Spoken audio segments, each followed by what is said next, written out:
Story 1. From 2005 to 2010, YouTube videos felt less commercialized and more organic. The channel layouts looked much better and were better organized. You could use any image you wanted for the background with the channel information text boxes over it. Story 2. I miss when the internet was a place you would intentionally go.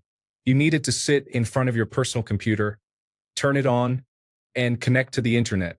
Now it is everywhere. The first thing we grab when we wake up is our cell phone to turn the alarm off, and with it come many app notifications. There is a lot of fear of missing out and anxiety nowadays regarding the internet. I miss when it was calmer. Story 3. Just because it was like the Wild West, you never knew what you would find or what new website you would come across. Online friends and chats. It was a lot more fun and authentic. Story 4. Old Amazon. Search actually found you what you wanted instead of displaying fake brands from China on the first 10 pages of results. Story 5. KRKKK. KRRR. SSSHHH. Beep. The. KSSHHH. Ping ping. Huom. Chirp chirp. Scree. KRRRKRSHHHHHH. Beep beep beep. Ping. Story 6. Older social media platforms showed only your friends' posts, not suggested posts of artificial intelligence-generated images or misinformation. Also, Craigslist was used before Facebook Marketplace. Story 7. Simple feeds of content, organized in ways we can understand. For example, a list of all the posts from people you have friend, shown from newest to oldest. Now everything is algorithmically sorted and injected with recommended content and clickbait designed to keep us scrolling. Story 8. I miss being able to post and read things without hearing about influence, reputation, or approval chasing. There used to be a time when you could just relax and chat online, and the only reward was that you were entertained. But now people are either chasing approval or accusing everyone else of doing so. Story 9. Topic-specific forums. Are you working on the engine in your 1960s Chevrolet? There was a forum for that full of people who knew engines in 1960s Chevrolets. Company websites with easily accessible product information. Being able to search for something and find it instead of the results being filled with useless content. Not having every company I ever interacted with spam me daily asking for a review. Story 10. Back when the internet was slow and there were no applications like TikTok that delivered an endless stream of content. 99% of the content was not even good. It was just clips from old movies that no one in Generation Z had ever seen, with artificial intelligence-generated captions added. Story 11. Opening a page and there it is, the page. No, I do not want to subscribe. I also do not want to allow thousands of third parties to own the cookie or however it works. Just a flashing banner to avoid and some text. Picture if you are lucky. Story 12. Mid to late 1990s chat rooms were pretty cool for randomly meeting new people. However, I accidentally catfished a 40-year-old woman. I still feel bad about it. I was 16 at the time, and no one would talk to a 16-year-old male from Michigan. So, I changed my age to 35. I chatted with her every day for a year.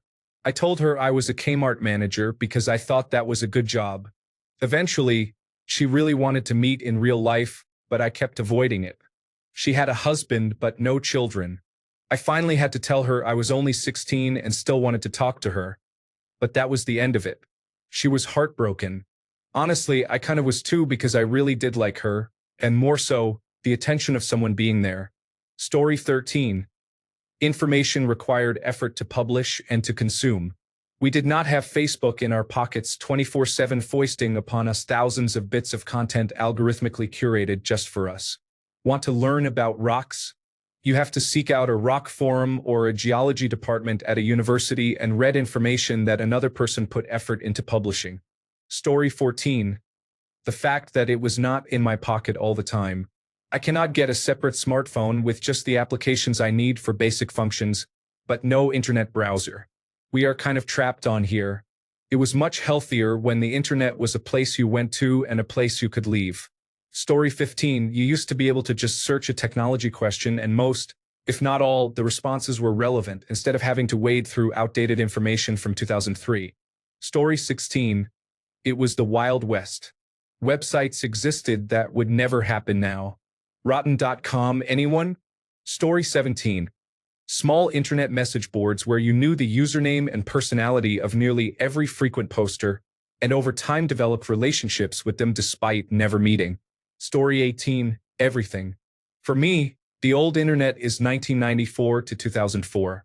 The simplicity, the smaller community, and the complete lack of censorship. The unrelenting vicious nature of people tearing down someone on a forum or internet relay chat channel for being annoying. Also, nearly the entire online community was approximately the same age, from mid-teens to mid-20s. So no older generation energy, being 6 months to a year ahead of every meme forever. I was early on in internet relay chat, Sugarshak, Preshaknas, and something awful, a few others. Story 19. Just how decentralized it was. Having to actually go to different places for different things might seem like an annoyance, but it really was not, because the content was real. Now Google barely works. Social media is full-time slapfests, and algorithms function solely based on the highest engagement, which means everybody just receives the same rage bait all the time. Story 20. Link rings. This was before search engines became highly effective. We might actually see the return of link rings. They seem so innocent now. You would visit a website, usually a fan-made site. At the bottom, there would be a link to another similar website. For example, if you like The Lone Gunman, you should have a look at link rings for some really cool fan-run websites. Or, hey, I know it's not Lone Gunman related, but my friend has a cool website about barbershop chairs. You should check it out. Story 21. The complete expectation of anonymity on Web 1.0 occurred when digital cameras were rare and expensive, and webcams were toys that only a few people had. No one expected you to link to a social media account with your real name. Story 22.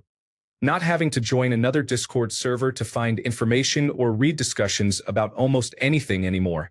I learned a lot from forums in the past without ever having to sign up or post, and now all of that knowledge is behind the walls of platforms, many of which make it worse by imposing algorithms to determine what you see. Story 23. The free Flash games, figuring out how to play multiplayer games like Warcraft, X-Wing vs. TIE Fighter, using dial-up, playing games on bulletin board services like Barren Realms Elite. Barren Realms Elite was a science fiction text game played within the bulletin board service on Teams. The system operator could link the game to other bulletin board service setups, and then your team would fight against the other team. Games like Imperial Conflict were interesting. There were always trashy spots online, but there was an innocence to the rest of the web. There wasn't much development money invested in the internet yet. The technology barely existed to have custom login pages for a company website. Most corporations had no idea how to use the internet, so they didn't try. It was fun. It was new. Making a cool email address might take an hour of talking with your friends about what it should be. I'd say it was near the end of MySpace's reign that things started to feel too much. The web began to become a juggernaut. Companies started to figure out how to get your money. Then we realized companies began harnessing you, your data, your hobbies, the type of person you were. That made things flat out weird. The rise of privacy settings had begun, but we were still naive. We hadn't lost hope. Memes started. We began to be able to stream shows and movies in high quality. Then everything about the web collectively went downhill. Hackers began stealing massive amounts of client data. The social media invasion was complete and successful.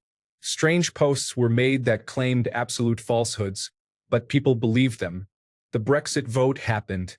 Any last arguments were silenced by Cambridge Analytica as we fully realized that voters could be targeted and influenced.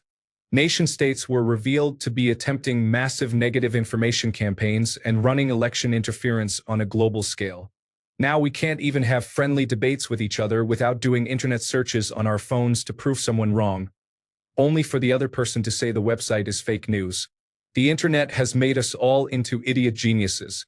We have no clue, but when a trained professional with a doctorate tries to explain facts, we say they are the fool as we quickly find a web page that makes us feel smarter with different information. Our attention spans are shorter than ever. We no longer want to really learn anything because we have the world's knowledge at our fingertips. We complained about showing our math work in class as kids. Why couldn't we just use the calculator? This is why. We are living it. The internet has made the general population into the dumbest smart people to ever exist. And we won't listen to anyone telling us we're wrong. We just snap back with pre-programmed sound bites, quips, and phrases that don't mean anything substantial because we don't understand the context for why we're saying them. Thanks, Obama. Story 24.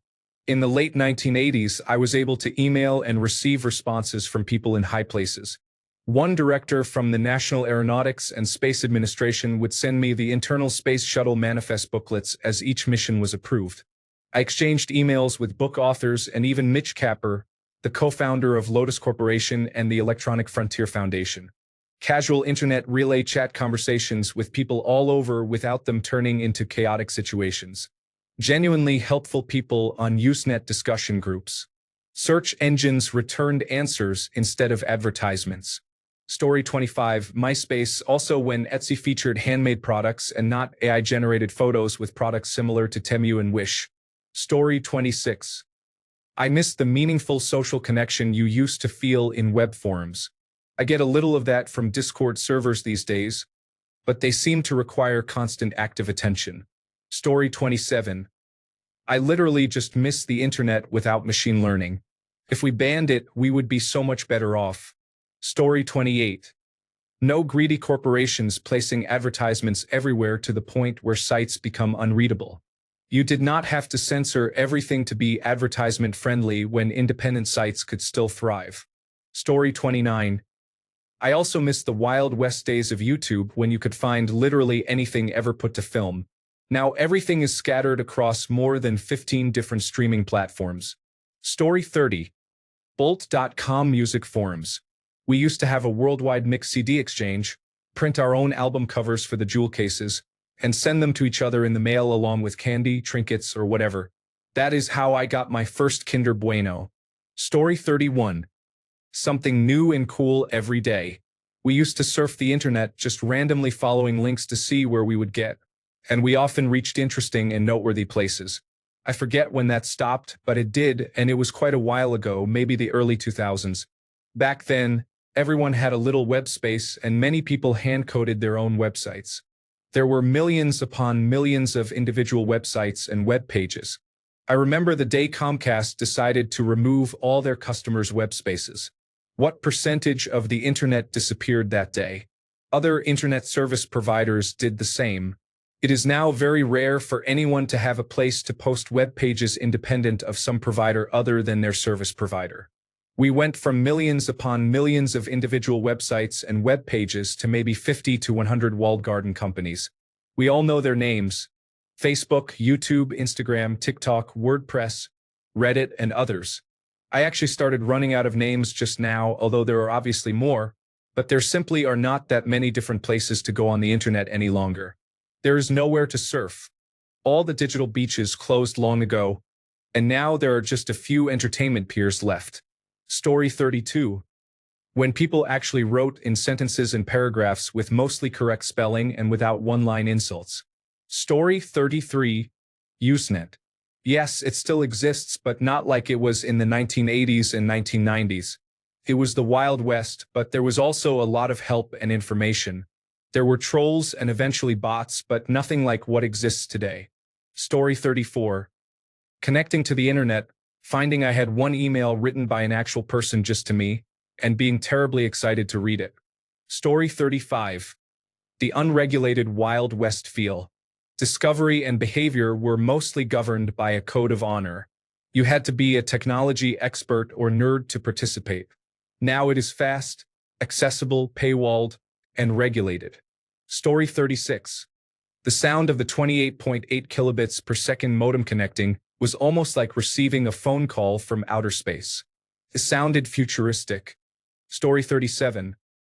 I literally grew up without the internet and then with the internet when I was about 11 or 12. I missed the random forum chat rooms such as CyberOwl, KHI forums, and Neopets, flash videos like eBombs World and You Tell Me No Die, random websites that cracked me up such as Real Ultimate Power and Maddox and MySpace. It just felt so pure. Story 38. There are quite a few, but a big one people are not mentioning. Google used to work much better than it does now. The results had better relevance and were less corporate. Companies and people had not figured out search engine optimization, so they ended up on irrelevant searches. There were more search tools and functionality, especially if you learned all the commands and shortcuts. About 1/3 of them do not work anymore, and another third works less well than it used to. Google at the time was at the cutting edge and was somewhat anti-corporate control and pro-privacy. Literally the opposite of what it has become. Story 39. The earlier days seemed a lot more civil, yet somehow it was still a wild frontier. Everyone was somewhat a pioneer, even if just in a small way. You could have days of discussions about non-political topics in subject-driven forums. People weren't motivated exclusively by popularity.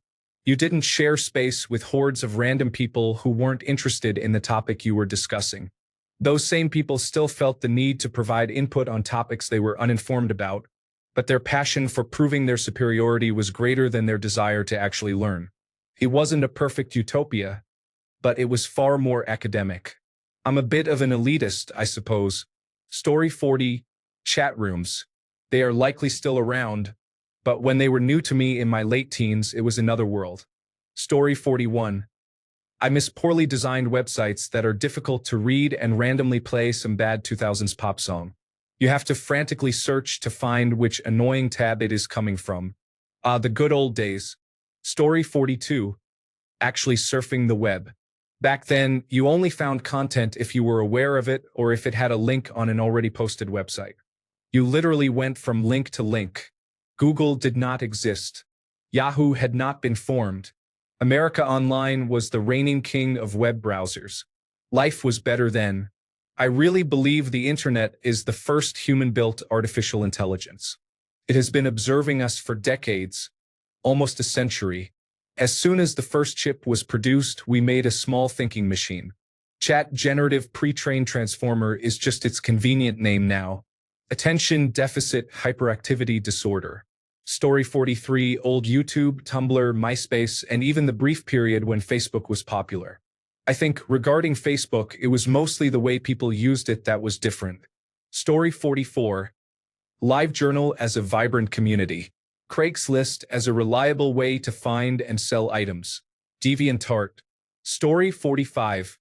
Forums. Reddit is fine and Discord is a great tool. However, I do not think anything is as effective for discussion as internet forums. Story 46. I miss old forum websites that were very specific to one topic only, where you could chat with others about the thing you all enjoyed, and nobody was there to ruin the experience. Story 47. When it was a separate part of our life, not a necessary, always existing part. When turning it off or walking away from it did not impact our lives or raise concerns. Story 48. Back when entire fandoms consisted of nothing but 1,000 links on an aggregator website that led to a person giving a lecture on how the economy of Tatooine works. Story 49. Being able to comment on articles without needing a username, password, or signing up. You can simply type your comment and it will appear instantly. Story 50. People maintained websites, made videos, and talked about subjects just because they were passionate about them, without expecting money or fame. Nowadays, people do it because they want to be the next star and get rich. Even if they enjoy what they do, being able to support themselves through their platform is the goal. Story 51. The poor quality games were more fun to hack than to play. I miss the days of using Windows Packet Editor to perform some wild hacks. Story 52. Craigslist and, to an extent, Facebook Marketplace before it was flooded with people creating their own businesses. Story 53. Google is not Yahoo's search engine. It provides real results with multiple pages of information. The internet feels vast and limitless. Story 54. Chat rooms. Sure, there were trolls and people trying to hit on everyone, but I miss being able to have random conversations without people basing their replies on someone's race, gender, or other factors, since for the most part, you did not know anything about the person you were talking to. Story 55. I miss the time when everyone who did not accept the so-called netiquette was kicked off the internet. Story 56. Websites. Curated by people or serving a single purpose. Is Dick Cheney dead.com? Websites like that used to be much more common. People shared those links instead of sharing images with text superimposed. Websites like fuckinghomepage.com, which ended, I think, last year. Story 57. Old message boards and websites run by enthusiasts and fans of things that became communities. Story 58. All my anime is on YouTube. Although we are coming full circle with official anime productions posting them on YouTube anyway. Story 59. Old comedy websites like eBaum's World when they did not harm your computer with viruses. Also original gangsters rotten, if I am being morbidly honest. Story 60. I miss the forums. I remember the sensation of updating my signature after making a personal computer upgrade. That feels so nice. Story 61. Homestar Runner and insane animated videos. Like Badger Badger Badger Badger Badger Badger Mushroom Mushroom. Story 62. Turning it off. The whole concept of using it just for a period of time, with nobody demanding you to be available. Nowadays, if you stay offline for 24 hours, people start thinking you're dead. I actually had arguments with former partners when I tried some offline peacetime because they thought something could have happened. Story 63. Does anyone remember Yahoo GeoCities? It had a nice what you see is what you get interface to experiment with. Many people used it to contribute content, leading to a rabbit hole to explore. Perhaps you did as well. Story 64. I miss the idea of it, but not the truth, not the weakness. I think some can miss the wild wasteland and the feeling of unlimited possibility. The nights of looking to chat with random people, but ultimately it was only a sea of age, sex, location, and display pictures. Once, I chatted with a very nice man in Egypt because I got a Microsoft network name wrong. Another time, you started seeing wild videos in low resolution of a man using his hands to play through fire and flames with farting sounds. Or the rise and fall of Migusta, or being super invested in a story or meme only for it to be a guy sneaking in a badly photoshopped picture of Michael Cera. All in all, I think it was more traumatic than strictly good, but that is part of experiencing this world, and it is a good trait in human nature to try to give our friends and those who come after us a better world. Story 65. Internet Relay Chat. A friend recently created his own internet relay chat and shared it with us on Facebook so some of the old crew could chat like old times. Story 66. AOL chat rooms. Creating your profile with codes and similar features. Setting away messages you thought were clever on AOL Instant Messenger. Picking a song and top friends for MySpace. Numa Numa Dance. Story 67. I miss when discussion forums were the dominant form of interacting with people online instead of social media. That and YouTube in the 2000s for sure, a truly nostalgic period. Story 68. How about some old internet things like text-only browsers? I'm thinking links. Now that's proper old school. Story 69. Those fan shrine pages with guestbooks and fan listings where you signed your name to say you were a fan of that character. Story 70. The freedom of content on it was like the Joe cartoon played with Adobe Flash.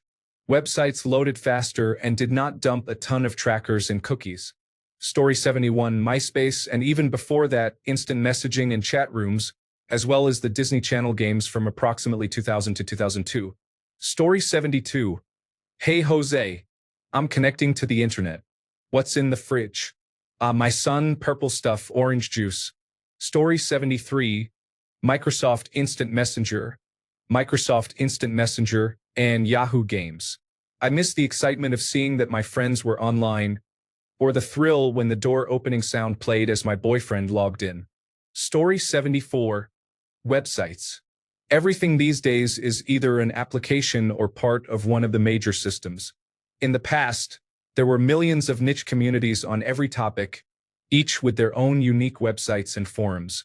Leading up to the dot-com boom, thousands of interesting and innovative creative endeavors were launched daily. Many offered free content because every startup focused on building a user base and then tried to sell based solely on user numbers, with no clear strategy for monetization. Story 75. FTP hunting and leeching. In the late 1990s and early 2000s, with the right search prompt, you could find unprotected FTP servers and folders containing media. Combined with the then new high-speed cable internet, You could download whole albums or movies in minutes, which was much faster than any peer-to-peer network could do at the time. Story 76.